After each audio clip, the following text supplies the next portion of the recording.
Look at your hand. Move it, slowly, in front of your face. The moment feels like now, but it isn't. What you're seeing already happened. Your brain assembles the conscious picture of this instant roughly 80 milliseconds after the light actually hit your eye, which means every experience you have ever called the present was reconstructed from a past your brain quietly caught up to. And here's the part that should unsettle you more than the delay itself.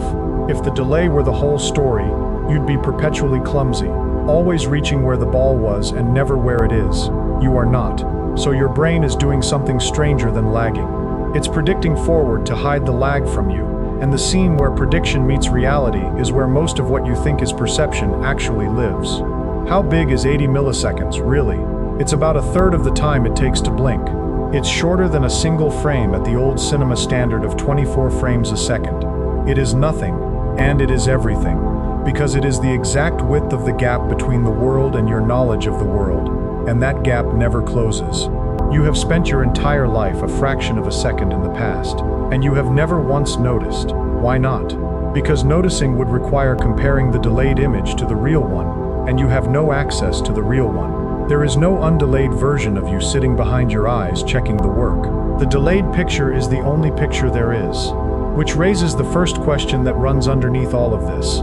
If the only reality you can inspect is the reconstructed one, in what sense have you ever perceived the world at all, rather than perceived your brain's best guess about it? Start with the plumbing, because the delay is not mystical, it's mechanical, and it's slow for reasons a plumber would recognize. Light strikes the photoreceptors at the back of your eye, the rods and cones lining the retina, and those cells don't fire instantly, they run a chemical cascade. A molecule called retinol, bent by a single photon, changes shape and triggers a chain of enzymes, and that chemistry takes time the way developing a photograph takes time. Call it 20 to 40 milliseconds just to turn light into a nerve signal. Then the signal has to travel down the optic nerve into the thalamus, a relay station deep in the middle of your brain that sorts sensory traffic, and back out to the visual cortex at the very rear of your skull, the primary visual area neuroscientists label V1. Every synapse along that route costs another half a millisecond to a millisecond. Add it up, and you're already well past 50 milliseconds before the first genuine flicker of, "I see something," begins to form. So think of it like sound reaching you across a valley. You watch a woodcutter swing an axe on the far ridge, and the thought arrives a beat after the blade lands. Nobody finds that mysterious. Sound is slow, the distance is real, the delay is just physics. Vision has the same problem, except the valley is inside your own head, and the slow part isn't the air, it's the wetware. Your nerves conduct signals at somewhere between 1 and 100 meters per second, depending on how well insulated the fiber is. Compare that to the copper in your walls, where electricity moves at roughly 2/3 the speed of light. You are running your entire conscious life on wiring millions of times slower than the cheapest lamp cord in your house. That's the first thing almost nobody is told. The delay isn't a flaw in an otherwise fast system. Slowness is the baseline condition of being made of cells. But if the raw signal takes 80 milliseconds to become experience, and a fastball leaves a pitcher's hand at 90 miles an hour and reaches home plate in under 400 milliseconds, how does anyone ever hit it? By the time the batter consciously sees the ball leave the hand, the ball has already traveled a fifth of the way to the plate. The conscious image is chasing a ball that is no longer where the image says it is. This is not a small effect. At 90 miles an hour, 80 milliseconds is more than 10 feet of travel. If batters swung at where they saw the ball, they would miss it by the length of a person lying down. They don't miss, which tells you the brain is not waiting for the delayed picture before it acts. It is running ahead of the picture. And this is where the story stops being about plumbing and starts being about something far harder to accept. Here is the move your brain makes, and it is genuinely one of the strangest things about being alive. It doesn't show you where the moving object is. It shows you where the object should be by the time the image finishes rendering. It extrapolates. Your visual system takes the trajectory, calculates the delay it knows it's suffering, and pushes the perceived position forward to compensate, so that the now you experience is a forecast, dressed up as an observation. The clean demonstration of this is an illusion first described carefully in 1994 by Romy Nijawan, working on what's called the flash lag effect. Picture a dot moving steadily across your view. At the exact instant it passes a fixed marker, a second dot flashes right beside it, perfectly aligned. You do not see them aligned. You see the moving dot ahead of the flash, as if it had jumped forward. The two objects were in the same place at the same moment. Physics is not in dispute, but your perception shoved the moving one forward because your brain had already predicted its motion and rendered the future, while the sudden flash, having no trajectory to extrapolate, got shown honestly, late, and where it actually was. Sit with what that means. In the same visual scene, at the same instant, your brain treated two objects by two different rules, predicting one into the future and reporting the other from the past, and stitched them into a single seamless picture you'd have sworn was just what happened. You did not experience a prediction and a measurement side by side. You experienced one reality. The seam was invisible. It is always invisible. That's the whole trick. So which is the real now? The moment the photons arrived, or the moment your brain says they arrived? There isn't a clean answer, and anyone who gives you one is selling something. The philosopher Dennett spent a good part of the 1990s arguing that the question itself may be broken, that there is no single finish line inside the brain where scattered signals cross over and become conscious all at once.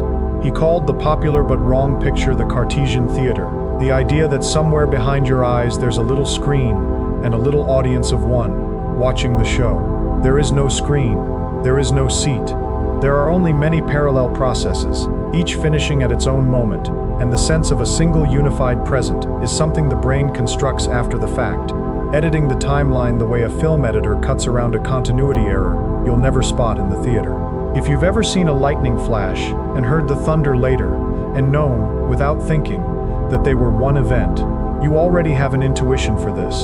Your brain routinely binds signals that arrived at different times into one experience.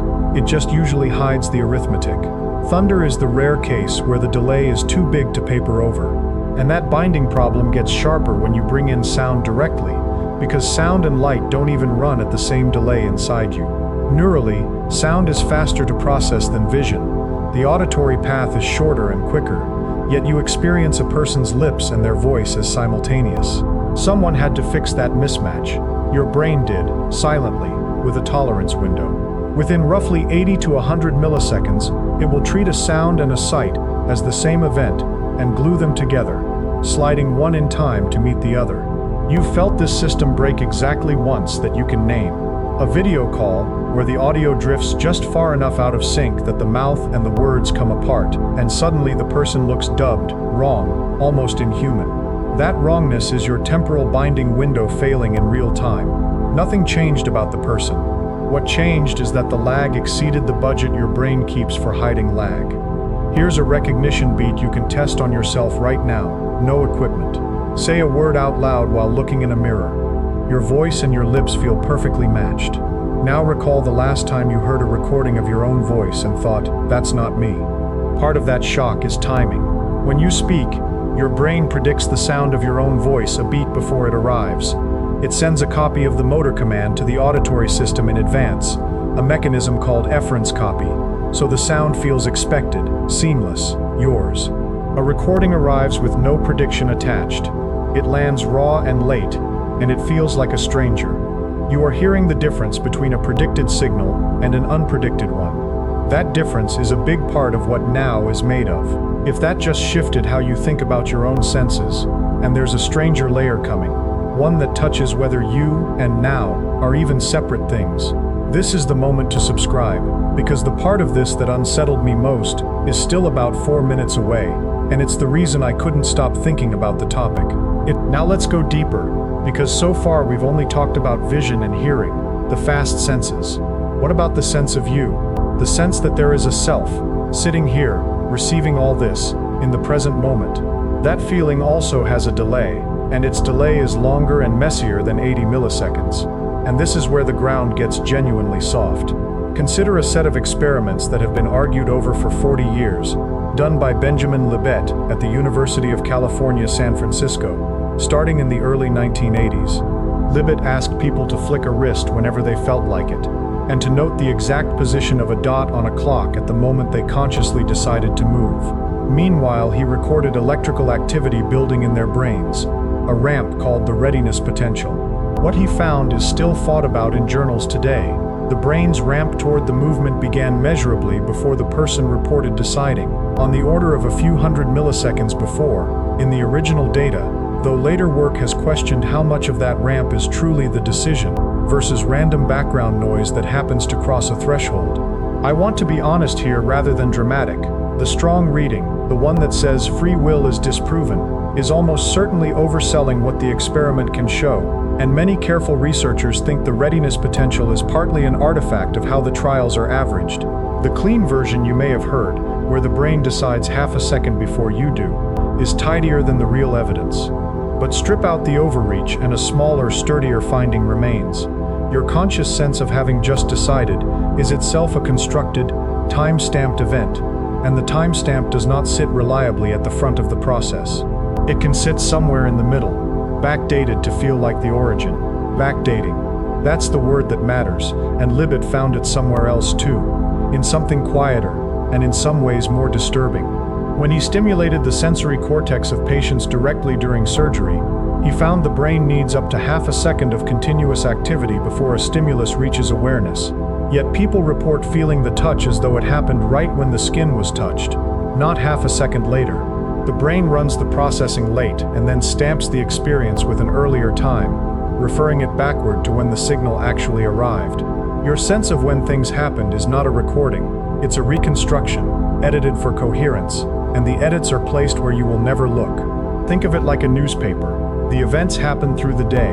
The paper is assembled in the evening, late, after everything is known. But every story carries the timestamp of when the event occurred, not when the page was set.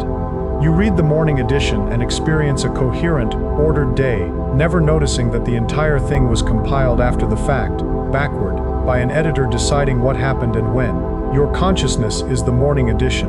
The events are real, the ordering is editorial, and you are only ever handed the finished paper, never the newsroom. So where does that leave the question we started with? When is now? I think the honest answer is that now is not a moment your brain finds. It's a moment your brain manufactures, roughly 80 milliseconds wide for vision, edited to align the senses, backdated to feel immediate, and predicted forward to feel current. Now is a product. It has a production time, a set of construction steps, and a deliberately hidden assembly scene.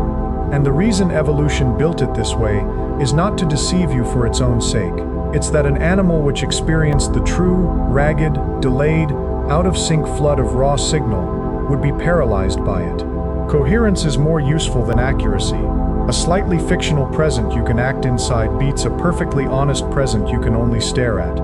Which forces a harder question, and I want to give it to you without pretending I've resolved it. If your brain is predicting the world 80 milliseconds forward, then most of the time, what you are perceiving is not the world, it's the prediction. The incoming signal isn't the picture, it's the correction to the picture. The error check the brain uses to nudge its forecast when reality drifts off script. This is the core of what's called predictive processing, a framework built up over the last 2 decades by researchers like Carl Friston at University College London. The idea reverses the direction of perception you were probably taught. You likely imagine that signals flow inward, eyes to brain, and assemble into a picture. Predictive processing says the dominant flow runs the other way. Your brain is constantly generating a model of what it expects to see and pushing that model outward, and the senses only report back the difference. You are not watching the world. You are watching your brain's hypothesis about the world, occasionally getting corrected. Here's the operable version of that idea, the one you can reason forward with. Imagine a ship's captain in thick fog who cannot see the coastline. He steers not by looking, because looking gives him nothing, but by a chart and a prediction, where he believes the rocks are, and every so often a lookout calls out a depth reading, a single number, that tells him only whether his prediction was too shallow or too deep. He never sees the sea floor. He only ever hears corrections to his guess about it. Now here's the prediction the analogy lets you make, and it's a real one. When the corrections stop coming, when the sensory error signal is weak or absent, the captain keeps sailing on the chart alone, and so does your brain. In the quiet, in the dark, in illness, in the strange hours of the night, the model runs unchecked. That is not a metaphor for dreaming. That is close to a literal description of it. A dream is your world model running, with the correction signal switched off. You spend hours every night perceiving vividly with your eyes shut, which means the machinery of perception was never really about the eyes. If that reframed even one thing about your own mind, that's the like. It's the only signal that tells the platform to show this to the next person who's been assuming their eyes just take pictures. Let me name the connected pieces plainly, because they're the surrounding territory and they matter. The retina and its photoreceptors, doing the slow chemistry of turning light to signal. The optic nerve and the thalamus, carrying and relaying it. The primary visual cortex, V1, where the first crude image forms. The temporal binding window, that 80 to 100 millisecond budget for calling separate signals one event. Efferent's copy, the brain's advance memo to itself about what it's about to do. The readiness potential from Libet's clock. And predictive processing, the whole inverted architecture underneath. None of these is exotic. Every one is standard neuroscience. What's exotic is what they add up to when you stop looking at them one at a time. And what they add up to is this. There is a person you think you are, a receiver, sitting behind your eyes, taking in the world as it happens. That person does not exist.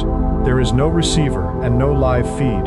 There is a modeling engine that builds a world 80 milliseconds late, predicts it forward to feel on time, edits the senses into agreement, backdates the result to feel immediate, and presents the finished construction to no one, because there is no separate you to hand it to. The construction is you. The made thing and the one it's made for are the same thing. That's the part I still can't fully hold in my head, and I've been sitting with it for a while. I'd genuinely like to know something from you, and only you can answer it. Tell me in the comments about a moment when time felt wrong. A near accident that stretched into slow motion.